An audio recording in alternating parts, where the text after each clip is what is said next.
ನಮಸ್ಕಾರ ಸ್ನೇಹಿತರೆ, ಮೊದಲಿಗೆ ನಿಮಗೆಲ್ಲರಿಗೂ ನನ್ನ ಯೂಟ್ಯೂಬ್ ಚಾನಲ್ಗೆ ಸ್ವಾಗತ.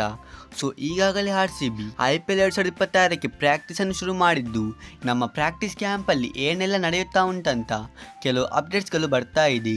ಅಷ್ಟೇ ಅಲ್ಲದೆ ಇಲ್ಲಿ ವಿರಾಟ್ ಕೊಹ್ಲಿ ಅವರು ಯಾವಾಗ RCBಯ ಪ್ರಾಕ್ಟೀಸ್ ಕ್ಯಾಂಪನ್ನು ಜಾಯಿನ್ ಮಾಡುತ್ತಾರೆ, ಮತ್ತು ಇನ್ನೂ ಕೂಡ ನಮ್ಮ RCB ರಿಲೇಟೆಡ್ ಕೆಲವು ತುಂಬ ದೊಡ್ಡ ಅಪ್ಡೇಟ್ಸ್ ಇದೆ. ಹಾಗಾಗಿ ಇವತ್ತಿನ ಈ ವಿಡಿಯೋದಲ್ಲಿ ನಾವು ನಮ್ಮ RCBಯ ಕೆಲವು ಅಪ್ಡೇಟ್ಸ್ಗಳ ಬಗ್ಗೆ ಮಾತಾಡಲಿಕ್ಕೆ ಇದ್ದೇವೆ. ಆದರೆ ಈ ವಿಡಿಯೋವನ್ನು ಶುರು ಮಾಡೋದಕ್ಕಿಂತ ಮುಂಚೆ ನೀವೇನಾದರೂ ನನ್ನ ಯೂಟ್ಯೂಬ್ ಚಾನಲ್ಗೆ ಹೊಸಬರಾಗಿದ್ದರೆ ನೀವು ಬೇಗನೆ ಚಾನಲ್ ಸಬ್ಸ್ಕ್ರೈಬ್ ಮಾಡಿಕೊಂಡು ವಿಡಿಯೋವನ್ನು ಕೂಡ ಲೈಕ್ ಮಾಡಿ ಇಟ್ಕೊಳ್ಳಿ. ಹಾಗಾದರೆ ನಾವು ಇನ್ನೂ ತಡ ಮಾಡದೆ ಬೇಗನೆ ಈ ವಿಡಿಯೋವನ್ನು ಶುರು ಮಾಡೋಣ. ಮೊದಲ ಅಪ್ಡೇಟ್ ಬಂದ್ಬಿಟ್ಟು ನಮ್ಮ RCBಯ ಪ್ರಾಕ್ಟೀಸ್ ಕ್ಯಾಂಪ್ ಬಗ್ಗೆ ಬರ್ತಾ ಇದೆ. ಅಂದರೆ ಈಗಾಗಲೇ ನಮ್ಮ ಪ್ರಾಕ್ಟೀಸ್ ಕ್ಯಾಂಪ್ಗೆ ಕೆಲವು ಆಟಗಾರರು ಜಾಯಿನ್ ಆಗಿದ್ದು, ಇನ್ನು ಕೆಲವು ಆಟಗಾರರು ಜಾಯಿನ್ ಆಗಲು ಬಾಕಿ ಇದೆ. ಮತ್ತು ಫ್ರೆಂಡ್ಸ್, ಈ ಪ್ರಾಕ್ಟೀಸ್ ಕ್ಯಾಂಪ್ನಲ್ಲಿ ನಮ್ಮ ವಿಕೆಟ್ ಕೀಪರ್ ಬ್ಯಾಟರ್ ಆಗಿರೋ ಜಿತೇಶ್ ಶರ್ಮಾರವರು ತುಂಬ ಉತ್ತಮವಾದ ಫಾರ್ಮ್ ಅಲ್ಲಿ ಇದ್ದಾರೆ ಅಂತ ಅಪ್ಡೇಟ್ ಬರ್ತಾ ಇದೆ. ಅಂದರೆ ಫ್ರೆಂಡ್ಸ್, ಜಿತೇಶ್ ಶರ್ಮಾರವರು ಇಲ್ಲಿ ಅದ್ಭುತವಾಗಿ ಬ್ಯಾಟಿಂಗ್ ಅನ್ನು ಆಡುತ್ತಾ ಇದ್ದು, ಇದು ನಮ್ಮ RCB ಅಭಿಮಾನಿಗಳಿಗೆ ತುಂಬಾ ದೊಡ್ಡ ಗುಡ್ ನ್ಯೂಸ್. ಮತ್ತೆ ಇನ್ನೊಂದು ಕಡೆ ಎಲ್ಲರಿಗೂ ಕೂಡ ಗೊತ್ತೇ ಉಂಟು, ಸ್ವಪ್ನಿಲ್ ಸಿಂಗ್ ಅವರು ತುಂಬಾನೇ ಒಂದು ಉತ್ತಮವಾಗಿ ಬೌಲಿಂಗ್ ಅನ್ನು ಮಾಡುತ್ತಾರಂತ. ಆದರೆ ಪ್ರಾಕ್ಟೀಸ್ ಕ್ಯಾಂಪ್ನಿಂದ ಬರುತ್ತಿರೋ ಅಪ್ಡೇಟ್ಸ್ ಪ್ರಕಾರ ಇವರು ಬ್ಯಾಟಿಂಗ್ ಅಲ್ಲಿ ಕೂಡ ತುಂಬಾನೇ ಒಂದು ಎಫೆಕ್ಟಿವ್ ಆಗಿ ಕಾಣಿಸ್ತಾ ಇದ್ದಾರೆ. ಅಂದರೆ RCBಯಲ್ಲಿ ಕೆಲವು ಪ್ರಾಕ್ಟೀಸ್ ಮ್ಯಾಚಸ್ ಅನ್ನು ಆಡಿದ್ದು, ಈ ಪ್ರಾಕ್ಟೀಸ್ ಮ್ಯಾಚಸ್ಗಳಲ್ಲಿ ಸ್ವಪ್ನಿಲ್ ಸಿಂಗ್ ಅವರು ಅದ್ಭುತವಾಗಿ ಬ್ಯಾಟಿಂಗ್ ಅನ್ನು ಆಡಿದ್ದಾರೆ. ಅಂದರೆ ಇವರು ನಮ್ಮ ಕೃಣಾಲ್ ಪಾಂಡ್ಯಗೆ ಬ್ಯಾಕಪ್ ಆಗಿದ್ದು, ಇಲ್ಲಿ ಇವರು ಕೂಡ ಒಂದು ಉತ್ತಮವಾದ ಫಾರ್ಮ್ ಅಲ್ಲಿ ಇದ್ದಾರೆ.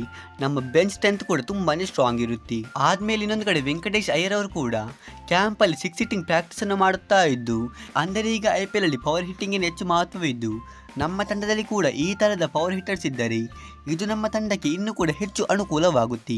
ಆ ನಂತರ ನಿಮಗೆಲ್ಲರೂ ಕೂಡ ಗೊತ್ತೇ ಇರಬಹುದು, ನಿನ್ನೆ ವೆಸ್ಟ್ ಇಂಡೀಸ್ ಮತ್ತು ಸೌತ್ ಆಫ್ರಿಕಾದ T20 ವರ್ಲ್ಡ್ ಕಪ್ ಅಲ್ಲಿ ಪಂದ್ಯ ನಡೆದಿದ್ದು, ಆ ಪಂದ್ಯದಲ್ಲಿ ನಮ್ಮ ರೊಮಾರಿಯೋ ಶೆಫರ್ಡ್ ಅವರು ತುಂಬಾನೇ ಒಂದು ಅದ್ಭುತವಾಗಿ ಬ್ಯಾಟಿಂಗ್ ಅನ್ನು ಆಡಿದ್ದಾರೆ. ಅಂದರೆ ಇವರಲ್ಲಿ 37 ಬಾಲಲ್ಲಿ 52 ರನ್ ಹೊಡೆದಿದ್ದು, ಇವರು 3 4 ಮತ್ತು 4 6 ಅನ್ನು ಬಾರಿಸಿದ್ದಾರೆ.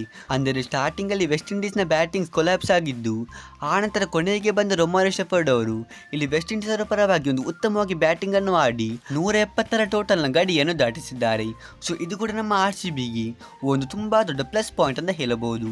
ಆಮೇಲೆ ಕೊನೆಯ ಅಪ್ಡೇಟ್ ಬಂದ್ಬಿಟ್ಟು ವಿರಾಟ್ ಕೊಹ್ಲಿ ಅವರ ಬಗ್ಗೆ ಇದ್ದು, ಈಗ ಎಲ್ಲರಿಗೂ ಕೂಡ ಗೊತ್ತೇ ಇದೆ, ವಿರಾಟ್ ಕೊಹ್ಲಿ ಅವರು ಬಂದ್ಬಿಟ್ಟು ಇಂಡಿಯಾಗೆ ಲ್ಯಾಂಡ್ ಆಗಿದ್ದು, ಇವರು ಈಗ ಕಳೆದ ಕೆಲವು ವಾರಗಳಿಂದ ಇಂಡಿಯಾದಲ್ಲೇ ಇದ್ದಾರೆ. ಮತ್ತೀಗ ಎಲ್ಲ ಅಭಿಮಾನಿಗಳು ಕೇಳುವ ಕ್ವಶನ್ ಏನಪ್ಪಾ ಅಂದ್ರೆ, ವಿರಾಟ್ ಕೊಹ್ಲಿ ಅವರು ಯಾವಾಗ ನಮ್ಮ RCBಯ ಪ್ರಾಕ್ಟೀಸ್ ಕ್ಯಾಂಪ್ ಅನ್ನು ಜಾಯಿನ್ ಆಗ್ತಾರಂತ.